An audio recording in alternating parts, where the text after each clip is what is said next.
Jai Shri Krishna. Sarvesham Suprabhadam. Welcome to our Jnana Nidhi session. Sarvesham Suprabhadam.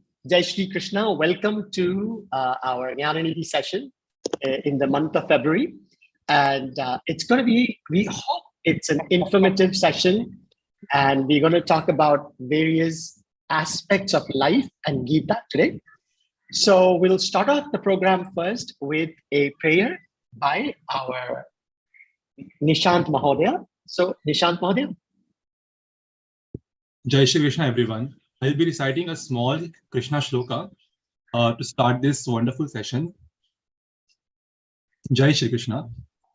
Kararvindena padarvindam mukharvinde viniveshayantam vatasya patrasya puteshayanam balam mukundam manasa smarami balam mukundam manasa smarami balam mukundam manasa smarami.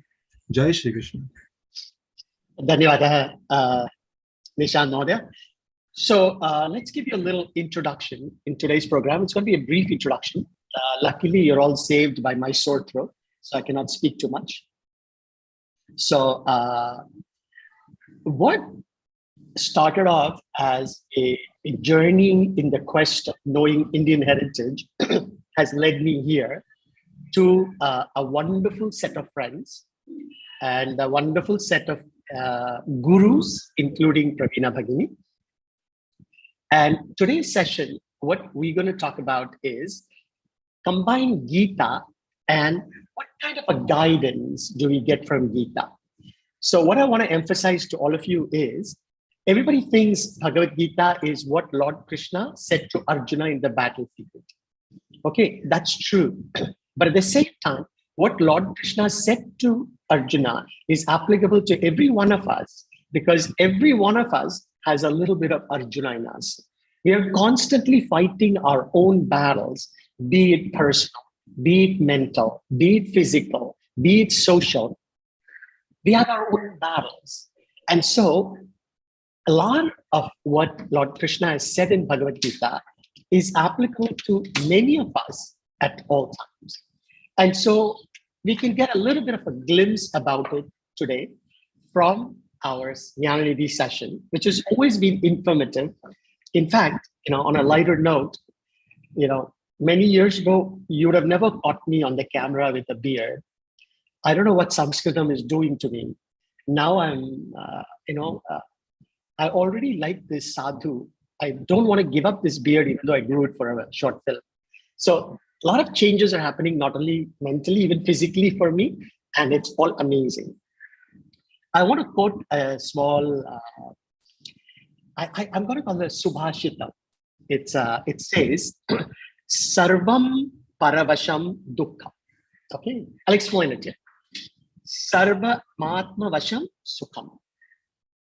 Etat Vidyat Samasena Lakshana. Sukha Dukkha Yoha. What does that mean? Everything that's controlled by others causes us sadness. Everything that's controlled by us, that's oneself, gives us happiness. That is the definition of happiness and sadness. Basically, you control your happiness and others control your sadness. So once we learn this trick to life, life becomes an easier journey.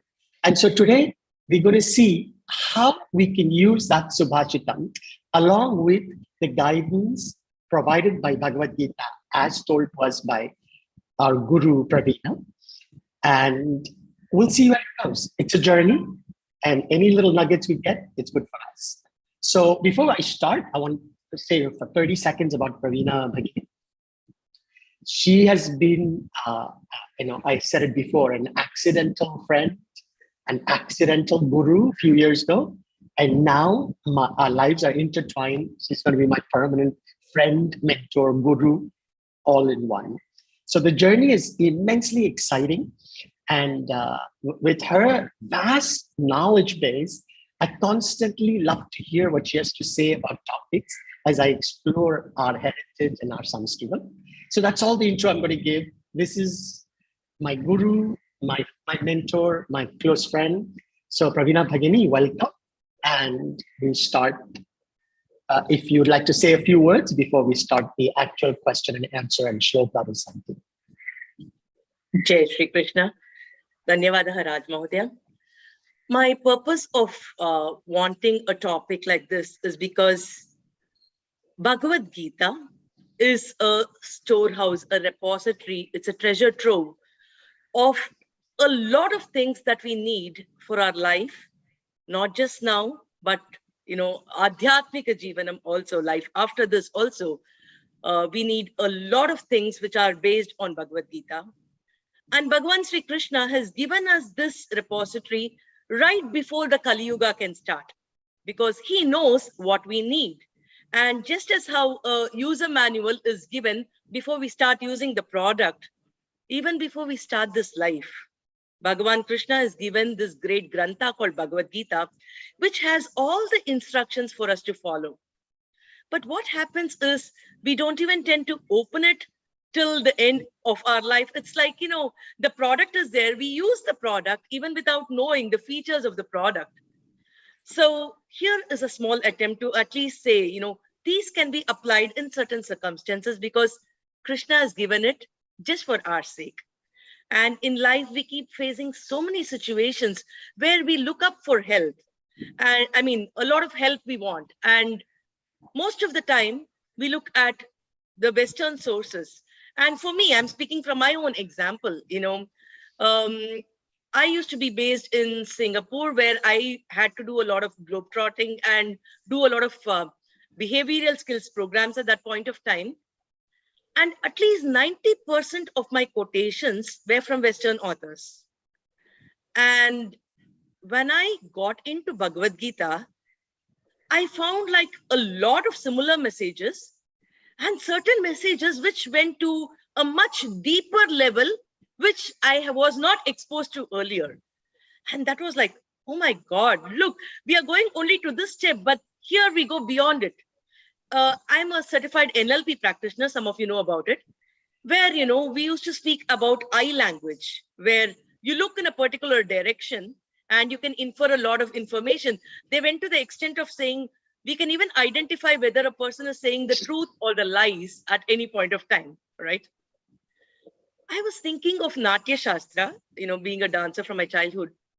Eto hastas tato drishtihi, eto drishtis tato manaha, eto manas tato. So there the information goes all the way to rasanubhuti. Not only that, how do you create that rasa anubhava in the audience who are just watching you dance?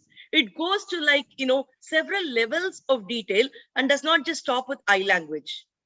So if a Natya Shastra, which is, through the ancestry, give us all this information, think about Bhagavan Sri Krishna, Bhagavan who actually took the information, who is giving the information to us, and he's timed it in such a way that, it is in a situation where Arjuna is ready for the war, but he does not want to fight it because he's confused.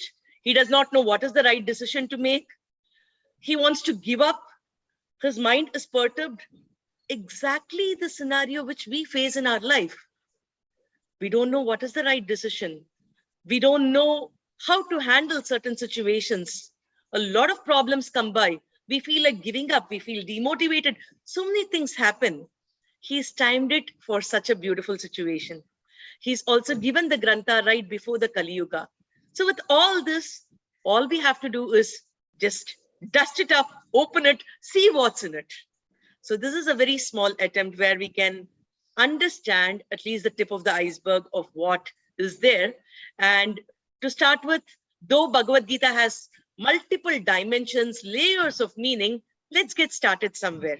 Let's look at some of the life situations we face and what does Bhagavan give as solutions for these. So that was the thought which triggered me into this. So we could have some discussions, questions, and take it forward, Rajmodi. Jai Shri Krishna. Dhanyavada, Pravina Bhagini. Let's start off with Nina first. Nina, you have a shloka. Do you want to say it live? Nina, by the way, is traveling, so bear with us with any disturbance or connectivity issues. So Nina, would you like to say the shloka, and then we can play the videotape of your question, or you can ask it live, your choice. Nina Bhagini?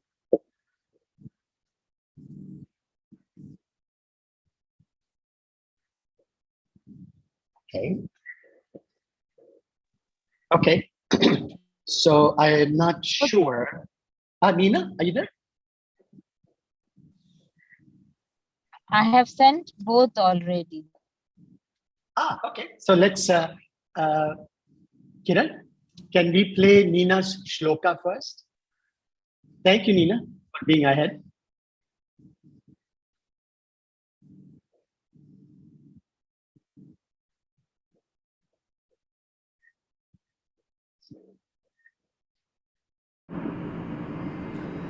ॐ श्री परमात्मने नमः। आत श्रीमद्भगवद् गीता प्रथमोऽध्यायः अर्जुन विषाद योगः। धृतराष्ट्र उवाच धर्मक्षेत्रे कुरुक्षेत्रे समवेता युयुत्सवः मामकाः पाण्डवाश्चैव किमकुर्वत Sanjay. Namaste Pravina Guru. Today's life is really hectic. We are running around in different directions trying to accomplish so many things all in a short span of time. And in the meanwhile, when we are multitasking, there's also a whole lot of stress. Like we say, multi-stressing. So how do we go about our day without getting stressed? How do we go about our day or our life without losing focus? I know Bhagavad Gita has all the answers. So, Guru, can you please answer this question for me?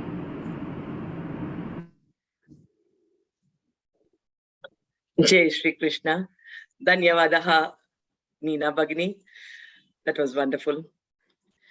So yes, today our life is full of action, and especially for your group, I can understand, multitasking. At least most of them will be doing like, one task, do some spacing and then do another thing. Here it's like all the time, so many different activities, that too which are like poles apart. So we are everywhere. So how do we ensure that we are not stressed, and how, more importantly, do we have focus when we take up something? A very, very interesting question, because we need the answer for that today. And who else other than Krishna? Bhagavata Purana says he was married to 16,000 plus women at one time. 16,000. And Narada Maharishi wanted to go and see how does Krishna manage this. Having one family, one life itself is a big challenge. So what does Krishna do? So he goes to the first house and he sees like, Krishna is there doing his early morning rituals and things like that. So he excuses himself and goes to the next house. He's happily playing with the kids in the next house. He goes to yet another place and he's doing some puja with them. Yet another place. So Krishna is there in all the houses as if he's exclusively just there. He belongs there. He is there at that point of time with that person and, doing all activities. Now, Narada was like, Krishna, how are you in all the places? So because, of course, he's Bhagavan, he was there everywhere simultaneously. But the answer to our question resides here. Whatever we are doing, wherever we are, at that point of time, we have to be completely there, right? It's like the breathing. When we are breathing in, just focus on that particular breath at that point of time, because earlier breath will be there, future breath will also be there, but that one breath will help us bring ourselves to the present, right? So that breathing brings us to what we are supposed to do at that point of time. So Bhagavan Sri Krishna very beautifully explains this in Bhagavad Gita in the second chapter, which we've already started. Sloka 41, he says, Vyavasayatmikha buddhirekeha kuru nandana bahushaka hyanantascha buddhayo vyavasayinam. He's advising Arjuna, saying that, when we have determination, we can be single pointed, doing that particular job at that point of time. But people who do not have the resolute, who are irresolute, have endless amount of thoughts which go everywhere, which is scattered, that they are not able to focus. Think about it. All of us are sitting in our rooms. We do have, these tube lights. Danda Deepaha Sarvatra Santi. So the lights are everywhere, which is helping us in a particular way. But now a heart surgeon wants to do a open heart surgery. The same light, the intensity of the focus increases multifold, that it can also do a laser surgery. So when our focus, our determination becomes really, really sharp, we can actually accomplish anything that we want. And we have a lot of very interesting slokas which explain, in fact, stories which explain the situation. All of us would be familiar with the stories mentioned about Arjuna, right? Arjuna was a student, a very brilliant student of Dronacharya. And this is one of the stories mentioned in Srimad Mahabharatam itself, where all the 100 Kauravas and the 5 Pandavas were students of Dronacharya. So Dronacharya was teaching them how to use their bow and arrow, how to actually target the, target irrespective of the distance, a lot of things like that. So he asks Yudhishthira, he keeps a wooden bird on a tree, which is a little far away. He's asking Yudhishthira to, hit the target. Prior to that, Dronacharya is questioning Yudhishthira. What do you see? Now Yudhishthira Maharaj says, there's a beautiful mountain there. Lots of trees are there. And there is this particular tree on which you want me to target a eye of the bird. Now Dronacharya says, okay, please go back. Yudhishthira says, I've not hit it. He says, please go back. So he says pranams and goes back. Duryodhana comes. Now he's like, I'm going to do it. Yudhishthira could not do it, so he's all set. Dronacharya asks the same question. What all do you see? He says, I'm seeing the blue sky. I'm seeing all my brothers on one side, all my cousins on the other side. The trees are there. Many, many birds are there, everything. Go back, says Dronacharya. So all the Kauravas and Pandavas keep coming one after the other. Dronacharya is not even allowing them to attempt it. Now, there's a lot of discussion among themselves, Why is it that our Guru is not even allowing us to attempt? Only if he allows us, we can at least show our expertise. There comes Arjuna. Now, Dronacharya is asking him, what do you see? Everything remains the same. The mountains are there, the trees are there, all the relatives, friends are there. Dronacharya himself is there. Dronacharya says, focus on the eye of the bird, right? And then he's asking him, so what do you see? Arjuna says, I'm seeing the eye. Dronacharya is asking him, do you see the mountains? Arjuna says, I'm seeing the eye of the bird. Do you see the trees? I'm seeing the eye of the bird. Do you at least see the whole bird? I can see only the eye, Guru. Now hit it. Arjuna goes and hits the target.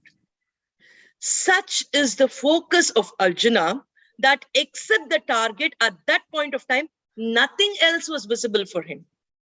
So he could achieve whatever he wanted. So all the time in our life, we will have distractions. There will be so many things around us. Everything will be coming and going. We cannot stop any action. But whenever we take up a particular activity, 100% focus has to be just on that activity so that we give our best. So Dronacharya announced that Arjuna is his best, archer, right? That was because of his focus.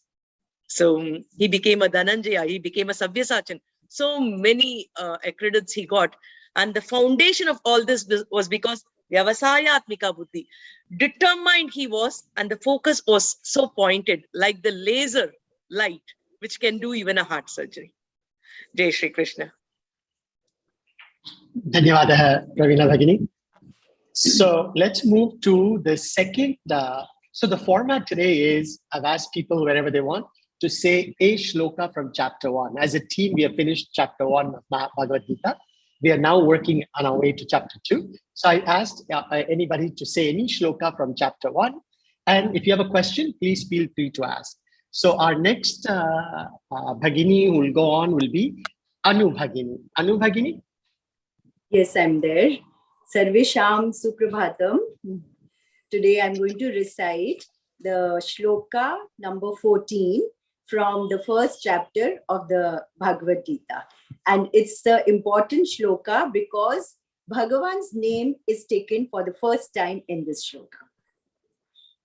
Tatashvetair yukte mahati syandane sthitau Madhava Pandavaschaiva Divyau Shankho Pradatmatu. Jai Shri Krishna. So, Guru, my question to you is a general question which pertains to any age group. So, sometimes the beginning of the new year and on our special occasions, we make a lot of resolutions. Some achieve their goals and some are not able to achieve them. For the simple reason, either some other priorities come up in life, or they, the enthusiasm goes away, or they lose confidence in themselves that they are not able to do it. So what is this state of mind and how does Bhagavan explain it through our Gita? Namaste, Jai Shri Krishna, Anu Bhagini. So, in fact, it's happened to many of us. I think, at one point of time, we take a lot of resolutions. We want to do this, we want to do that, high enthusiasm. After a while, the enthusiasm kind of tapers, possibly because we have so many other things, the priorities changes, and how do we handle everything at one point of time? So we want to do it, we are keen to accomplish something, but then our routine takes over and, over a period, the interest level also comes down. How do we accomplish this? Arjuna asks a similar question to Krishna. So my mind, hey Krishna, in fact, this is also related to the previous question which Neena Bhagini asked. So this also has a part of the answer for the first one. So Arjuna is asking Krishna, this is in the 6th chapter, where he says, Chanchalam himana Krishna pramati balavadridam tasyaham nigraham manye vayoriva sudushkaram. Hey Krishna, I want to have complete focus. I don't want to have distraction. If I have an enthusiasm, I want that enthusiasm to be consistent all the time. But when I try to control my mind, it feels as if I'm trying to hold the wind. I can't hold the wind. Wind escapes, right?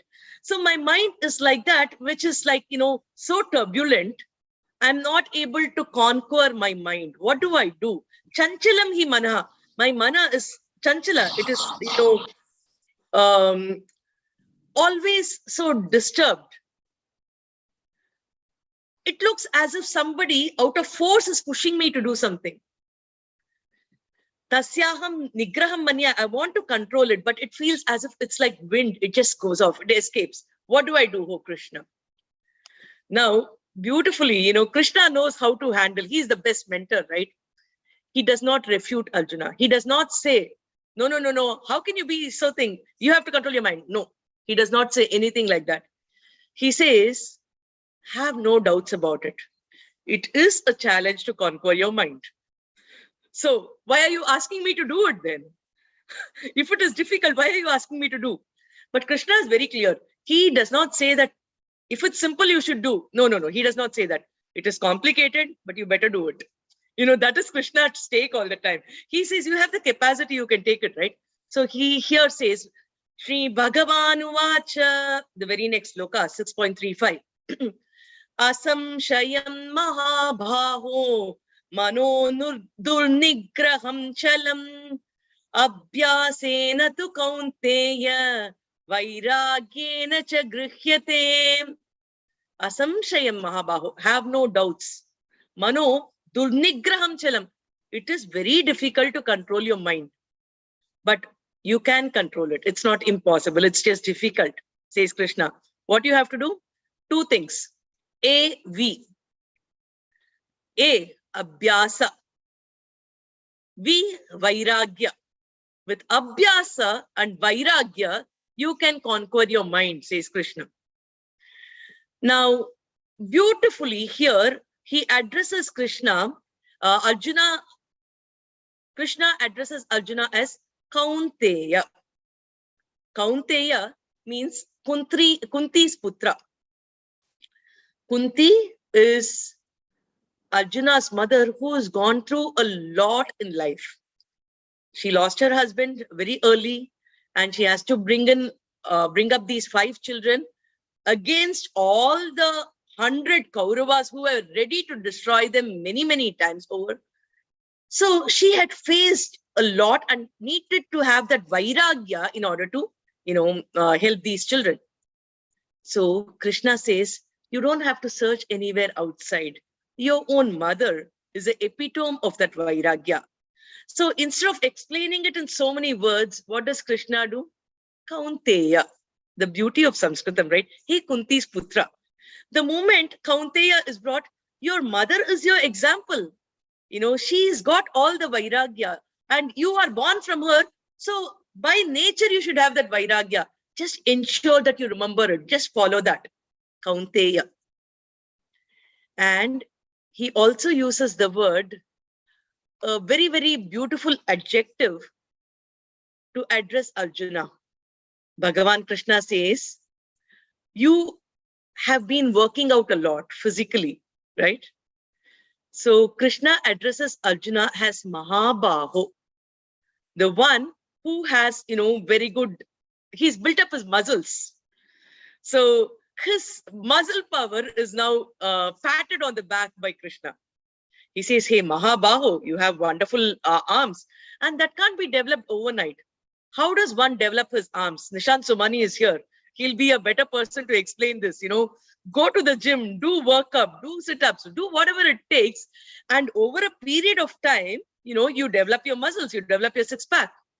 Now, Arjuna is a Mahabahu. If Krishna has to call him as Mahabahu, how much of workout, how much of gymming, how much of everything Arjuna would have done, right, at that point of time.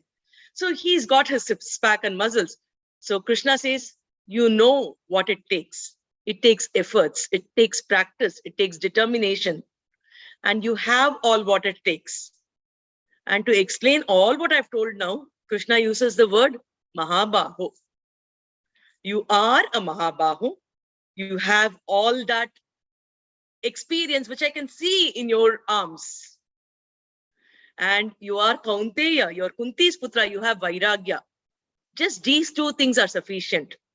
So it might be difficult, but if you implement the 2 things, you can achieve whatever you want. Abhyasa, Vairagya. Keep practicing, keep doing it over and over again, repeatedly, and have the determination, the conviction not to give up. Then you can achieve whatever you want. So to answer Anubhagini's question, here we take resolutions after some time, that enthusiasm which we had in the beginning, because of other priorities, takes a lower priority. But Krishna says, keep doing it over and over and over again. In fact, today, a lot of self-help books speak about the concept of 21-day habit. What is that? Just keep doing it again and again. And they say, never give up. Krishna has told the same things. So Krishna has said, Abhyasa, Vairagya, Mahabaho, Kaunteya.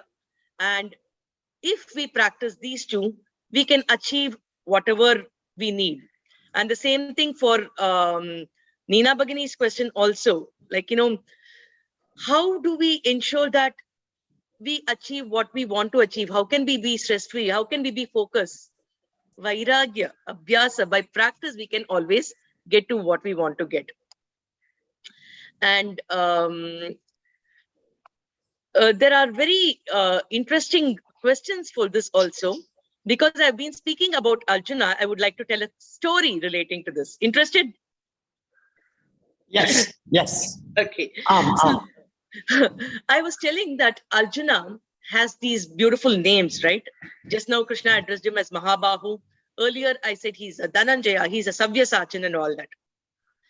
Now, in earlier days, people used to restrict their food timings to sunset.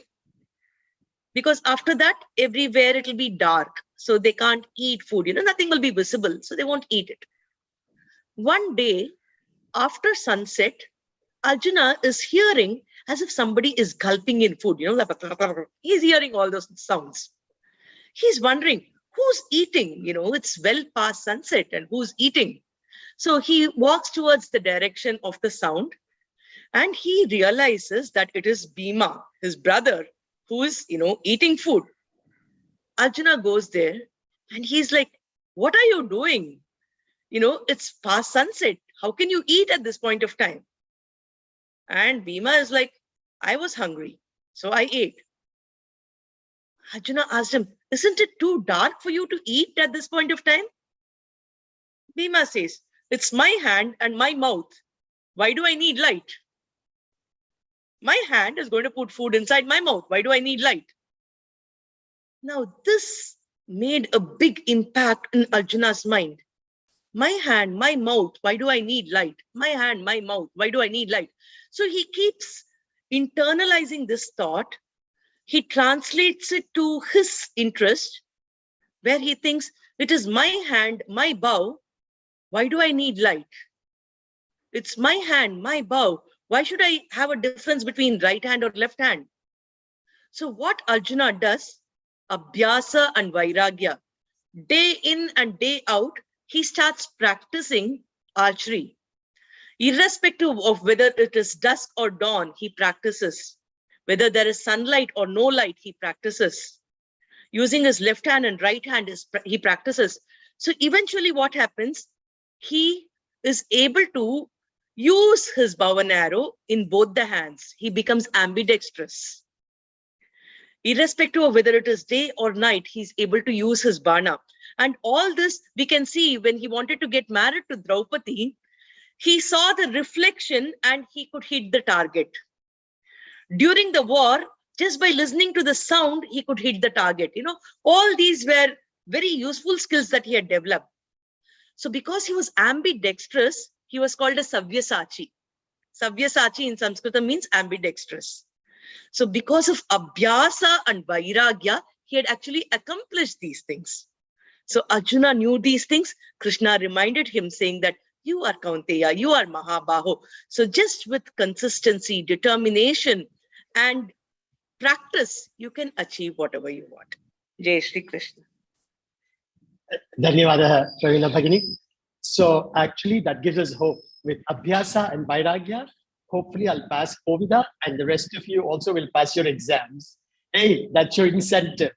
Okay, now Rekha Bhagini, are you ready with your shloka live? Yes, right. Dhanyavada. Vadatu Kripaya. Sri Krishna Parabrahmane Namaha. Sri Bhagavad Gita Dvitiyodhyaya. Sanjayum Vacha Dushtva tu Pandavanikam Vyudam Duryodhanastada Acharya Mupasangamya Raja Vachanam Abravit. Sarvam Sri Krishna Arpanamastu.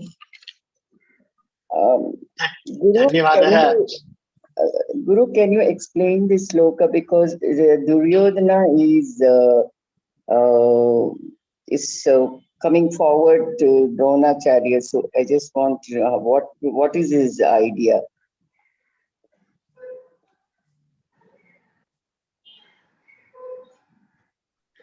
Idea of the sloka that you just recited, Bhagini?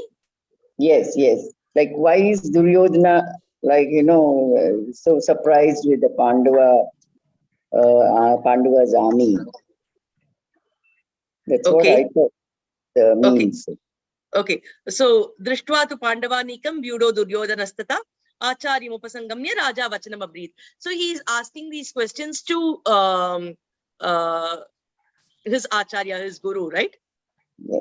So, okay, why is he asking this question to the Acharyas, your question? Because he knows what they are, no? So, but still. Okay. So, Duryodhana is actually panicking, seeing so many people standing there. And whenever we are, affected psychologically, many times what happens is whatever is simple also feels as if it's a big thing. Now think about it. A child has to write a public exam, a very smart kid. But on the day before the exam, they will feel like everything is really blacked out in their mind. They will not remember even the default things that they remember, right? So Duryodhana here is looking at the army, which is getting packed there. They are ready to fight and all that. And he's now frightened, so to say, but he's a king. He's he's an aspiring king and aspiring emperor. He does not want to show off that he's scared. So he's approaching Dronacharya and he's telling like, your Sishyas are now arraying against you. So see what is happening here. Basically, he's triggering them to say that this is not fair, that they all are going to fight against you and things like that. So here's Sanjaya is explaining this to Dhritarashtra, saying that, all these Pandava armies, as if Kauravas are not standing there. He's saying all these Pandava armies are drawing up and they are going to approach Duryodhana, right? So Duryodhana started speaking all this to Dronacharya. And if you just look at the slokas which come after that, Pashyetam Panduputranam Acharya Mahatin Chamum Vyuram Drupada Putrena Tavasashyena Dhimata. So he'll say, see, the sons of Pandu, Drishtadyuma, Drupada, all of them are standing there. So basically, he'll start explaining one side of the whole statement. And he will also be triggering Bhishma going forward. He'll say, look, Bhishma needs to be taken care of. All of you should protect Bhishma. They all are actually protected by Bhima, who has got all the power. But the fact is, Duryodhana had 11 Akshauhinis, while Pandava's army had only 7 Akshauhinis. The strength of Pandava's army was much lesser. To add to it, Krishna's own Narayani Sena was on the side of Duryodhana. With all this, Duryodhana was still like, no, it is insufficient for us. Aparyaptam asmakam balam bhima birakshitam. He says, everything is insufficient for us. That side, they have all the support. So it is more of a statement of explaining to us the mindset of Duryodhana. And this is part of the next series of slokas. This is not a standalone sloka. It's a link which connects us to understand the mindset that was prevailing there at that point of time. Jai Shri Krishna. Dhanyavad.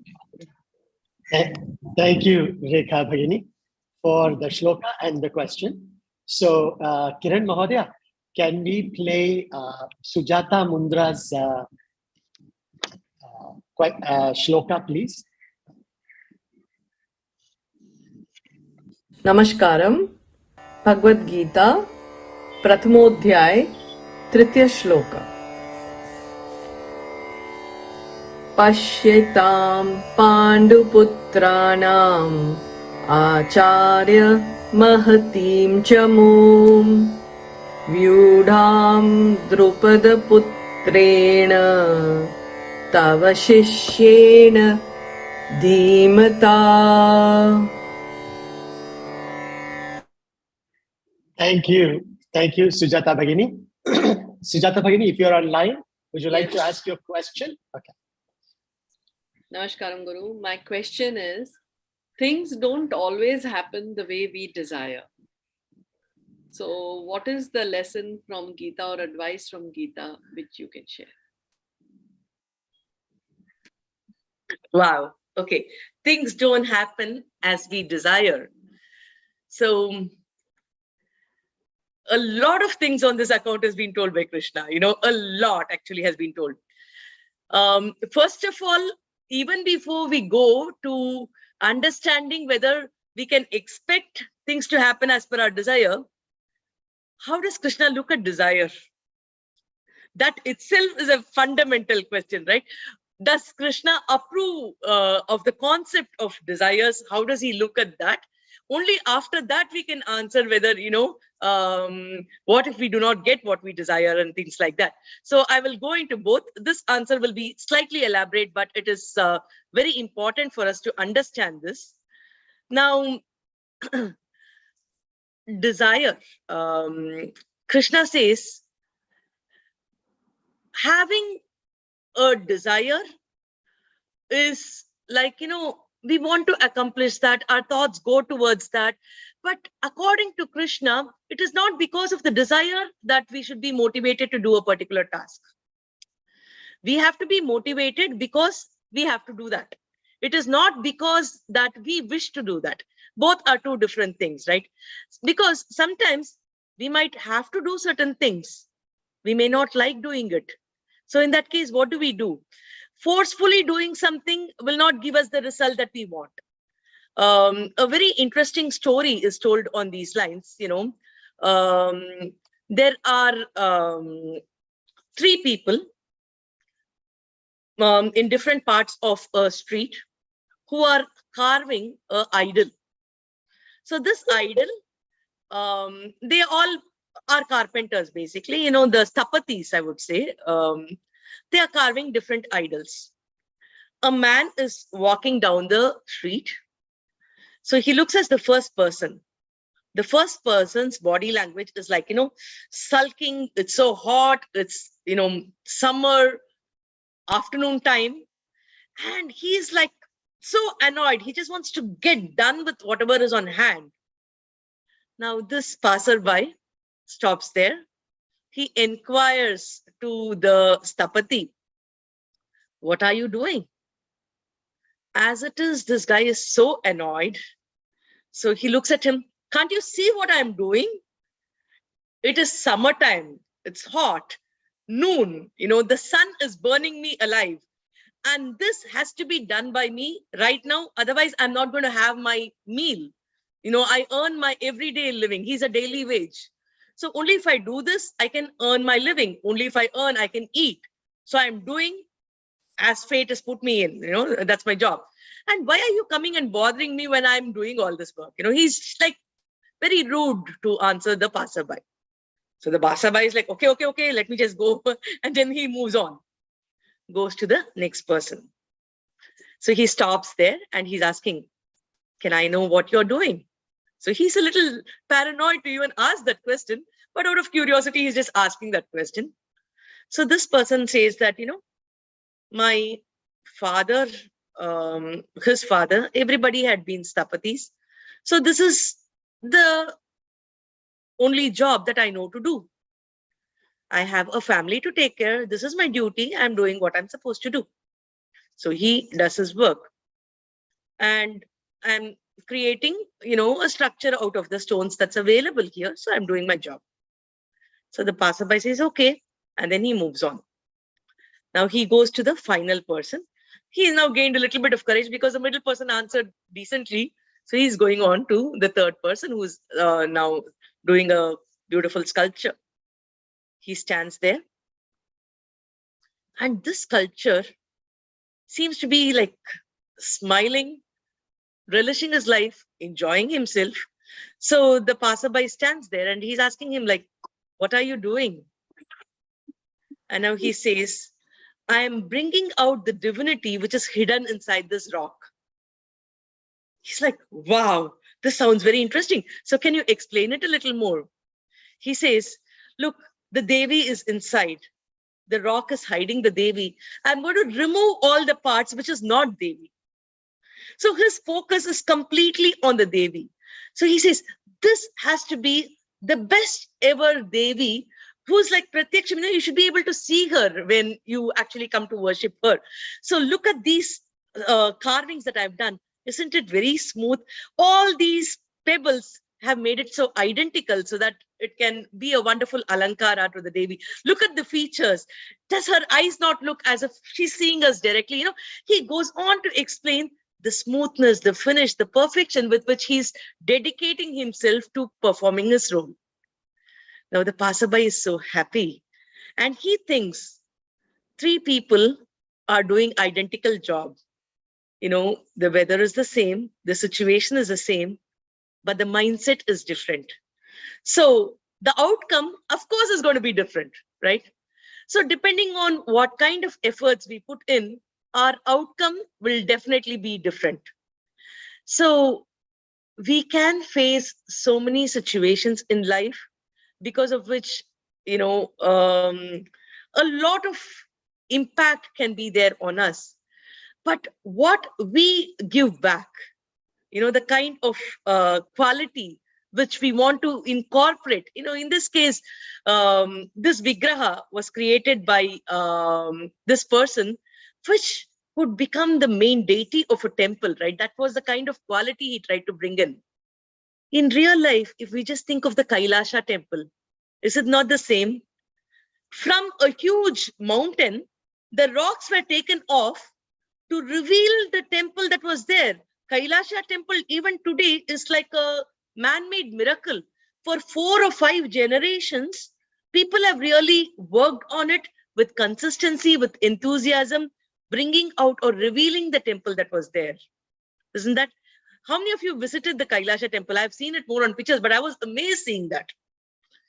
So that kind of revealing things from what is existing is something that was brought out. Sujata Pagni, can you just phrase your question? I will connect this to what I was explaining now. Always things don't happen as we desire. So this part is about the desire.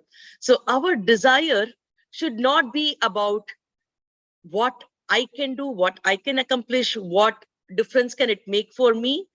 But Krishna rather says that whatever you do, give yourself to that job, you know, completely. Karmanyeva adhikarahate ma paleshu kadachana. You know, to do your duty, you have to do it.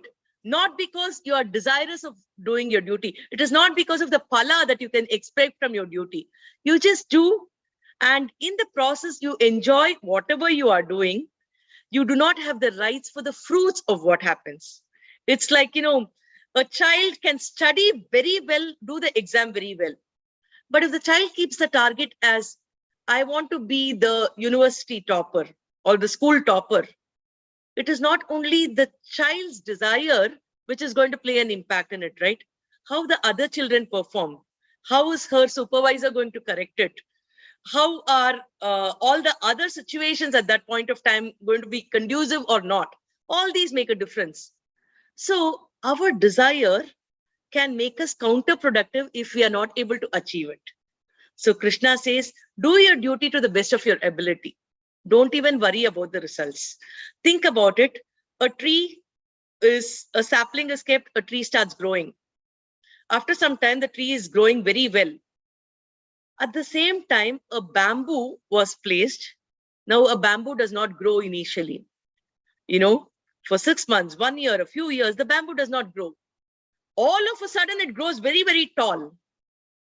If the bamboo had thought, like, you know, it's already a year and I'm not growing. I desire to grow. I want to be as fast as the other trees, but I'm not growing. Then the bamboo can never grow, right? The time of seeding and the time of fruitation is different depending on the different karma phala. So our desires should not decide what we accomplish.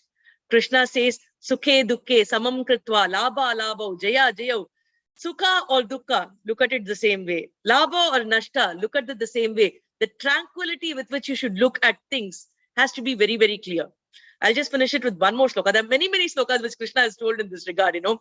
In the 2nd chapter, I think it's the 70th sloka, where Krishna says, Apuryamana machala pratishtam samudramapa pravishanti yadvat tatvat kamayam pravishanti sarve nashanti mapnoti na kama kami. Now, if an ocean is there, many rivers come and merge into the ocean, right? At some point of time, some rivers might be overflowing. At some point, some rivers may go dry. But that does not impact the ocean.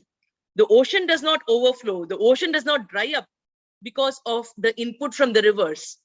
So Krishna says, similarly, there can be so many desires which keep coming in. If you succumb to everything, if you want to keep accomplishing every single desire, it's not going to end at all. It's like waves, one desire gets fulfilled, another wave will come. Another desire gets fulfilled, another wave will come. So that will never allow you to have the peace of mind. Look at everything with tranquility like the ocean. If it comes, it comes. If it does not come, it does not come. Does not matter at all. That should not be a reason for your motivation. Na shanti mapnoti, na kama kami. The person who keeps satisfying all his desires is not going to be, peaceful. Only the person who controls his desire itself is going to be peaceful. There is a Subhashitam also in the same lines. Ashayaha, e dasaha, te dasaha sarvalokasya. Asha yesham dasi, tesham dasayate lokaha. Asha means desire. Ashayaha ye dasaha. Those who become dasas to desire, what will happen in order to fulfill their desires? Te dasaha sarvalokasya. They become subservient to everybody in the world, whoever can accomplish whatever they want to achieve, Te dasaha sarvalokasya. They become dasas of everybody. Dasa yesham, asha yesham dasi.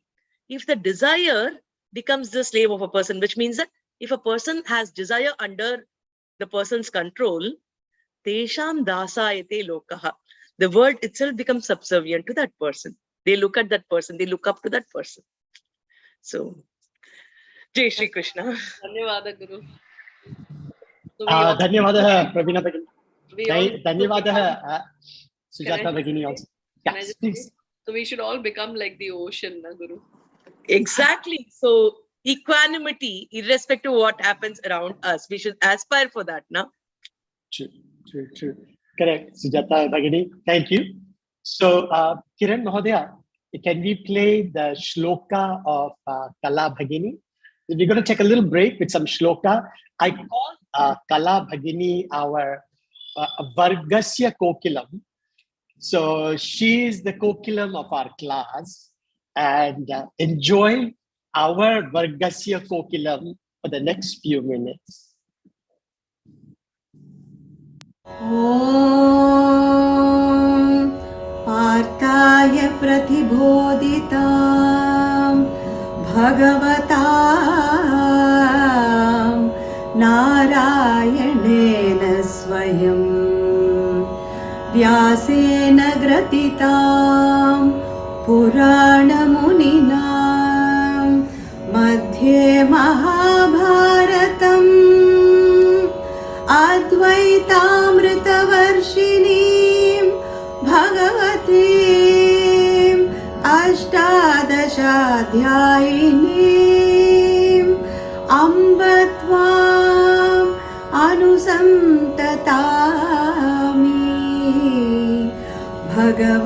भगवद्गीते भवद्वेषिणी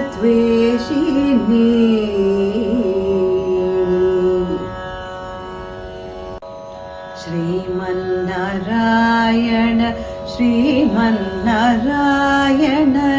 Sriman Narayana हे श्रीपाद मे शरणु श्रीमन्नारायण श्रीमन्नारायण श्रीमन्नारायण मे श्रीपाद मे शरणु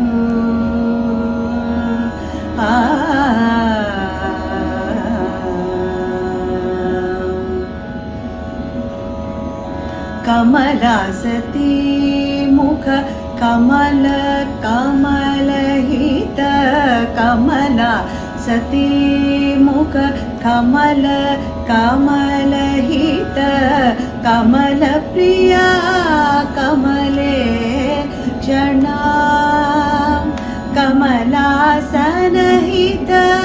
गरुडगमन श्री कमलना कमल मे शरणं श्रीमन्नारायण श्रीमन्नारायण श्रीमन्नारायण ने श्रीपाद मे शरणो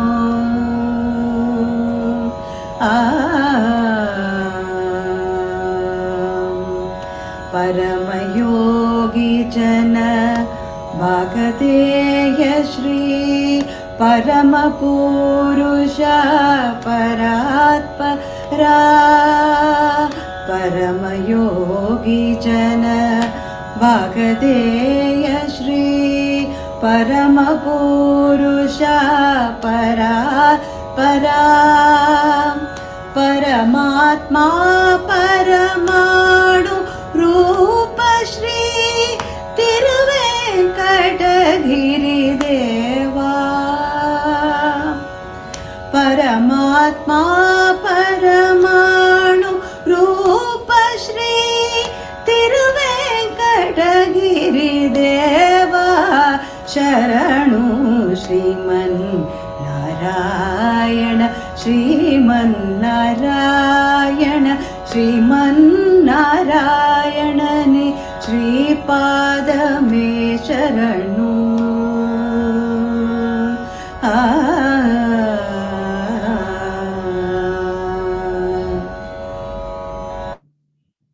Adbhutam, Kala Bhagini Adbhutam. It was really good. Thank you. Thank you. I got transported to a musical world. Okay. Let me get out of this quickly. Okay. Back to reality. Suresh Mahodaya, love to hear shloka from you. And if you have any question, Mahodaya, kripaya vadatu. Sarvesham namaskaram. Before I start, Kalaji, I mean, you just brought divinity to the whole proceedings. I mean, it is so wonderful, wonderful. Aham panchadasa tama slokam idanim vadami. Okay, pardon my Sanskritam, I'm just learning. So, Panchajanyam Hrishikeshaha Devadattam Dhananjayaha Paundram Dharmau Mahashankam Bhima Karma Vrkodaraha. Jai Shri Krishna. The question I was about to ask, I think the answer was given in some form or other by Praveena ji. So I'm just shifting to a generic question now. This is regarding rebirth and the several births we had earlier. My question basically is to understand, I do not know what I was in my previous birth or even in my last birth. And I will not know what I'm going to be in my next birth. Okay, so why should I even bother about the good deeds or bad deeds that I do in this birth? Because next birth, I will definitely not remember what I was in this birth. So what is this logic? So why can't I live my life the way I want in this birth and look at my next birth as a one-off birth again? I mean, I just want an answer from Praveena ji for this. Dhanyavadaya. Jai Shri Krishna. So you don't remember the previous births. So why should you even do normal things? Why can't you just live the way? You know, why rules? Why restrictions? Just, you know, why can't you assume that there is one life and live it kind of thing, right? All right. So forget about earlier birth or next birth, Sureshji. Can you just tell me, what did you eat on the 13th of February 2005 for breakfast? Fruits. 13th of February 2005. Yeah, my breakfast has always been fruits. So I can answer what that. did you eat for lunch? What did you eat for lunch? Anyway, jokes apart, yeah, I don't remember. Yeah. So can you tell me the menu of your lunch on that day? I don't. So if you do not remember what you had for lunch on that day, why did you have lunch? Because I'm hungry. Because you were hungry at that time And because you've been eating food from that time till date, you are surviving today. Otherwise, you will not even be surviving now. Is that right? Okay. Yeah. So what you're doing now is going to help you survive later. Is this logic acceptable? What you did at that point of time has helped you survive till now. What you're doing now is going to help you survive for the future. Okay. Right? So if you look at a simple example that we use in our everyday life, this concept will be even more clear. Do you use a mobile phone? Yes. Okay. So your mobile phone would have been different like 5-10 years back, right? Correct. Yeah. And then you would have changed, you would have got a different mobile phone. You might have used the same SIM card, which uses the same number. The same SIM card would have been used in the previous number. You transfer the SIM card to your new mobile, all your numbers come into this, right? Correct. If you change your mobile again, say this mobile is not working, you change the SIM card to another mobile and everything remains the same. You get your contact base, all the details are there in your SIM, everything is there. Now, this is easy for us to understand, is that right? Mobile and phone. To understand the unknown or the unseen, we can connect it with what we can see in this life at this point of time. Now, this SIM card is like the Atma. And the mobile phone is the Sarira or the body. What happens? The SIM stores all the information, all the vasanas. Your earlier SIM card will be transferred to the new SIM card. From that SIM card, your vasanas will be transferred to the next vasana. So what happens here is all this information which you had earlier, after your life, when the phone changes, when your body changes, the vasanas will still get transferred here. From here, your vasanas will go on to the next thing. So when you say you don't remember, this body or this phone may not remember. The phone is empty, but the SIM has all the details. Your Atma is got everything recorded. That's why when a child comes, when a baby is born, some kids are like prodigies. They are able to accomplish so many things, at a very, very young age. There are kids who can, sing or play the instruments. We all have seen Mandolin, Srinivas, and so many young kids. Even now, some little kids, Sahasranama was put in our Jnana Nidhi group, right? How are these prodigies happening?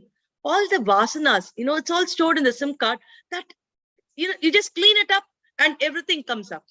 Some people have their inclinations to certain things. Some people have their inclination to other things. So all this is happening because our Atma stores everything and our Sarira can keep changing. So when you say you do not remember what has happened earlier, it is only because you associate yourself to the body or the Sarira that, you think it's restricted. But if you look at the Atma, if you look at the bigger picture, it is always there. It will always be. Bhagavan Sri Krishna in the 4th chapter says, Bahuni me vyatitani janmani tavacharjuna. There are several births which both of us have taken, Arjuna, both you and me. I remember everything, but you do not remember anything because you are born out of karma, but I am born out of my own ichcha, says Krishna. So this kind of importance, in fact, in the 9th chapter, Krishna tells in another sloka, Gatar Bharta Prabhu Sakshi. Krishna says, several different adjectives to himself where he says, I am the Gati, the one you surrender to. I am the Sakshi Bhutam, I am a witness to anything that you're doing. So what happens is whenever you perform any act, Sureshji, your Atma is doing the act. There is Paramatma who is observing what you're doing as well. So it is not just you. It is like you are making a lot of calls using your SIM card, right? I'll go back to the SIM card example. All these data, irrespective of when you called which person, you are getting your bill, which has, including the number of minutes or seconds that you made the call, your bill comes. All the usages that you've done, your bill comes, right? Now, how did somebody who's not even visible to you know all the details of the calls that you made from your mobile? because the mediation device tracks all the usage, it records it, it gives you back. Similarly, Bhagavan is called as a Sakshi Bhuta. He records every single information being inside you itself. In the Upanishad, the Mundaka Upanishad, there is a beautiful sloka which says that, Dva Suparna Sayuja Sakaya. There are two birds in the branch of a tree. One bird keeps eating the fruits there.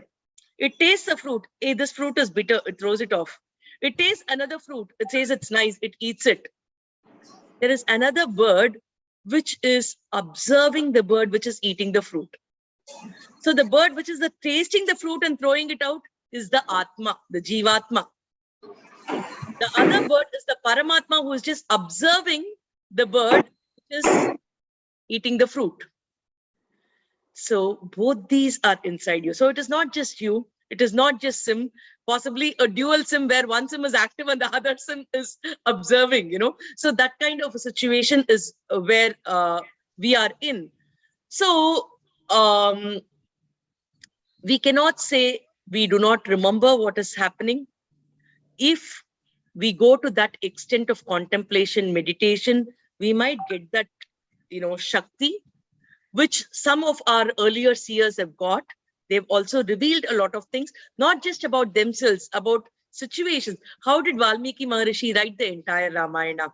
His tapasya was such. How did Vedavyasa Maharishi write all what he wrote? So we can reach that level if we work towards it. But as of now, if we can remember that, we are not even remembering what we did in our lifetime. A few years back, we don't remember. Next year, we don't remember. We don't even remember the clothes that we have worn, we have thrown. What are the equipments we have? If you just close your eyes and attempt to write down the list of the items in your house, you'll hardly be able to write 25% of the items which is there in your house right now. What to speak about our previous births? It needs a lot of our tapasya, our focus, our concentration. But just because we do not remember does not mean that it does not exist, or it does not mean that it's not going to have an impact in our future. I hope it answers you, Jai Shri Krishna. Oh, that's a wonderful, wonderful explanation. Beautiful.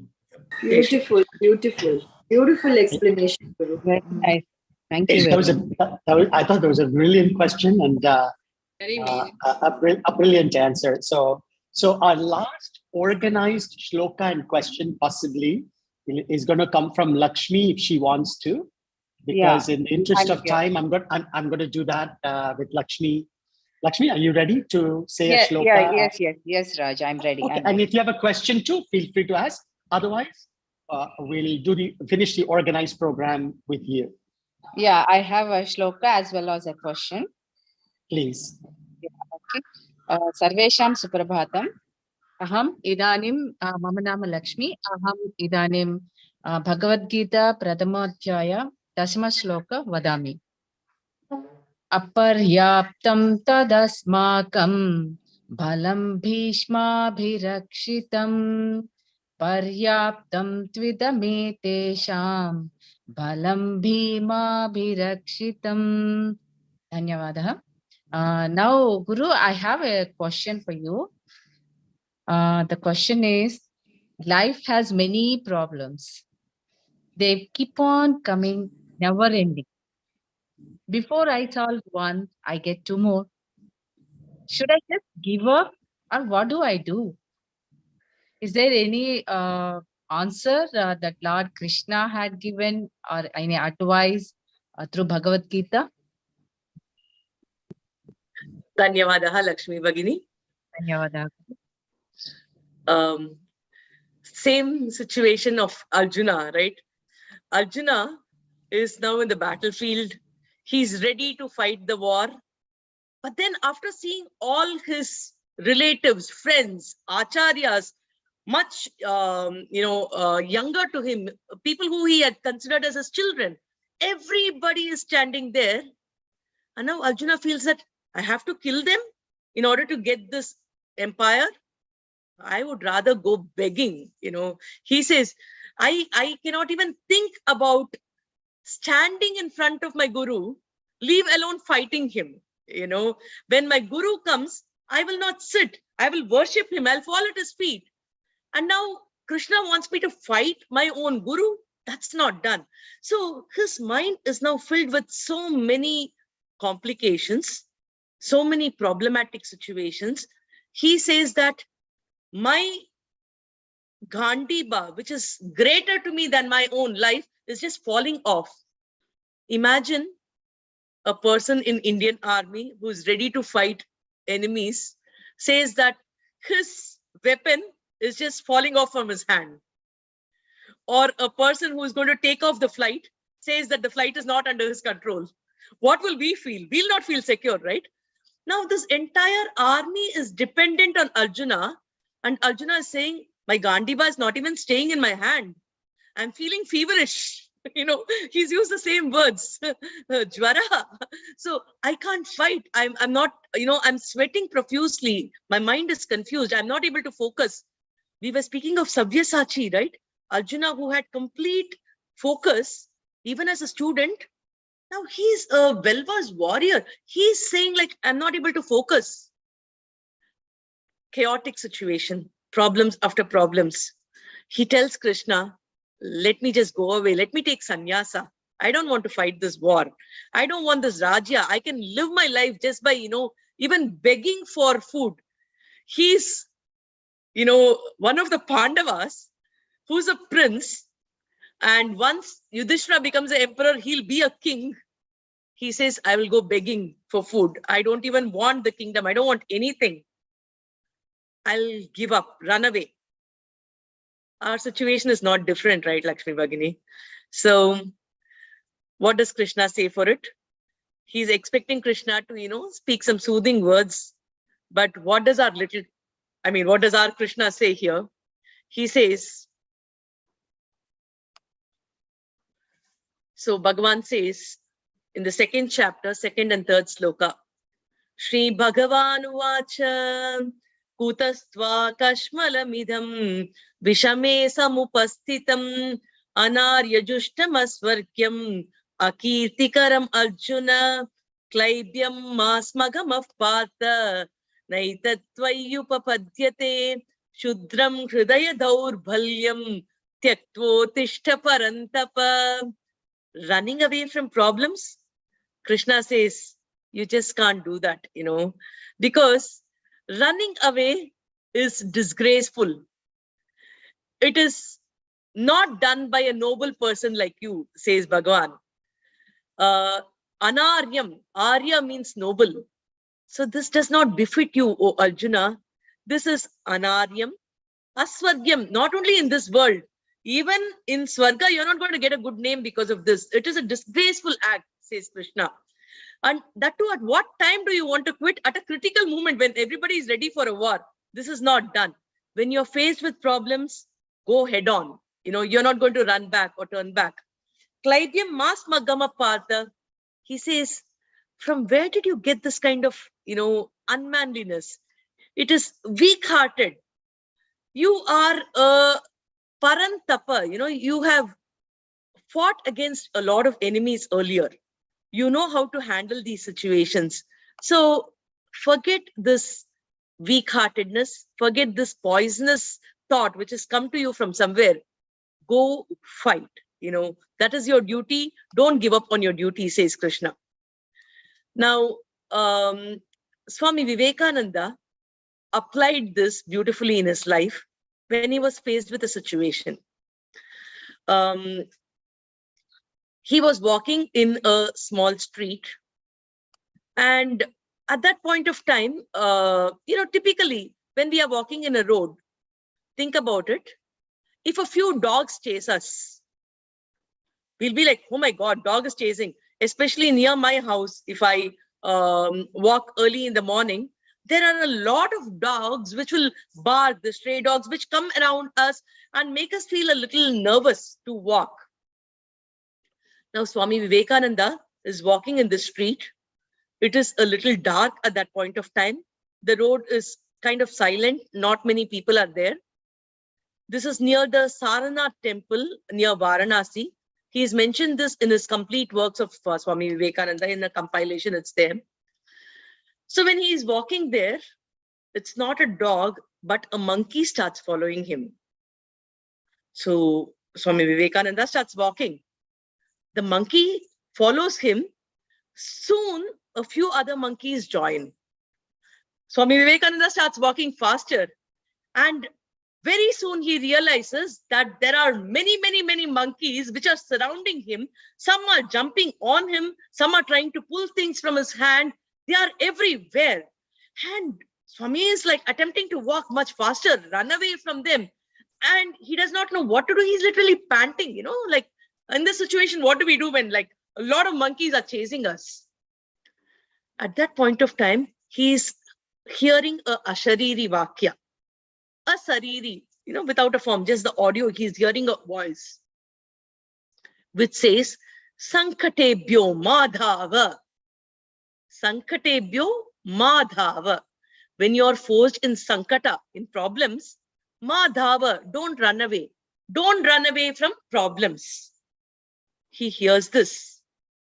The moment he hears this, he's like, when you're faced with situations, don't run away. So he turns himself, he starts facing the problem. In other words, he starts facing the monkeys. He starts walking towards the monkeys. The monkeys start stepping back. The more he walks towards them, they walk faster behind. And when he starts walking faster towards them, all the monkeys run here and there and they vanish. So Swami Vivekananda used to use this very frequently in many of his speeches, where he says, when you're facing problematic situations, take it head on. Face the problem. Problem will vanish. If you run away from problems, problems will increase multifold and they will start chasing you. So in terms of Sankata, face the situation rather than running away from it. So that was a beautiful real life story of Swami Vivekananda. Thank you, Guru. Very wonderfully said. Thank you very much.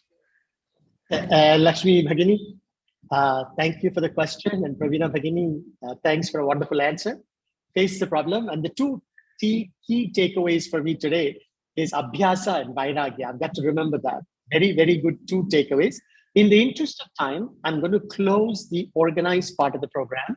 If you have any questions, please feel free to email it to me or to Pravina Bhagini, and we will answer them one-on-one or in one of the sessions, another upcoming Jnana Nidhi session in the next few months. We'll do that. So we need to stick to the time management. So again, I request all of you, any questions, please forward it to me or Pravina Bhagini. So Pravina Bhagini, let's conclude the session. If you want to say, I give you 1 minute to say a conclusive statement. As you rightly said, it's unending. It's a treasure trove, ocean of knowledge, which Bhagavan Sri Krishna has given us. So I'm happy we are exploring a few of these very insightful, profound thoughts, which is given by Krishna to us. So we can have multiple sessions going forward as and when required, depending on the number of questions we get. I look forward to it, Raj Mahodaya. Thank you. Nishant Mahodaya, I wanted you to ask a question. We'll save it for the next Jnana Nidhi session. So let me do the Sarve Bhavantu, and Pravina Bhagini, if you do the Kayena Vacha and conclude it. Is that okay? Om Sarve Bhavantu Sukhinah Sarve Santu Niramaya Sarve Bhadrani Pashyantu Ma Kaschit Dukkha Bhagave. Om Shanti Shanti Shanti. Kayena vacha manasendriyaiva buddhyatmana va prahrde svabhavat karomi yat sakalam parasmai narayanayeti samarpayami. Achyutaya namaha anantaya namaha govindaya namaha achyutaya namaha Anantaya namaha Govindaya namaha Achyutaya namaha Anantaya namaha Govindaya namaha Sarvam Shri Krishnarpanamastu. Jai Shri Krishna. Jai Shri Krishna. Krishna. Thank you, everybody. If you want to stop the recording, Ravina Bhagini. Dhanyavadaha. Thank you, everybody. It was wonderful to listen to all your questions. And, Raj Mahodaya, in spite of the short time, wonderful compilation. And, I would rate this as a very, very profound discussion that we had today. And it's been really a wonderful morning to start the day with.